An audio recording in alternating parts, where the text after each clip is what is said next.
So a recent conflict I had with my significant other was an example of expression and non-expression, which is mostly focused on openness and closeness. So it was funny because it was just yesterday.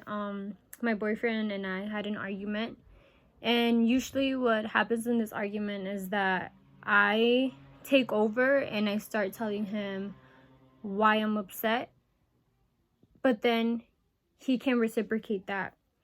Or the problem is that when he does speak, he speaks a certain way that makes me like closed.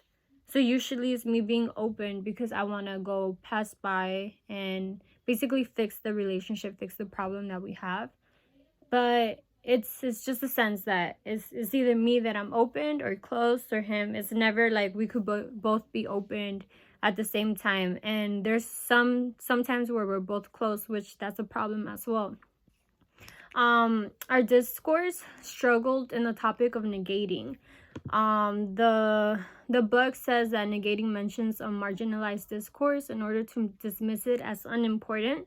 I feel that ours was negating just because the silence always dismisses it makes it seem that it's not unimportant. So if I tell him, oh, so if I tell him, okay, this was the problem, and then he just stays quiet, I feel that in his mind he's thinking, okay, this is not important, like I do not have to say anything because it's just a waste of time.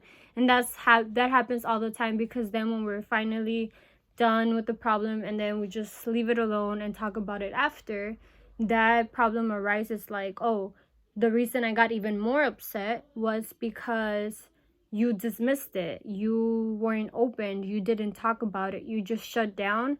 And what he usually does is that he's able to basically keep that problem on the side and then start a new conversation about our daughter. For example, yesterday when we were having the discussion, he was like, oh, my daughter, Sam's sandals finally fit her. And then that got me even more upset because he basically entertains something else in order to avoid the problem, and that becomes another problem.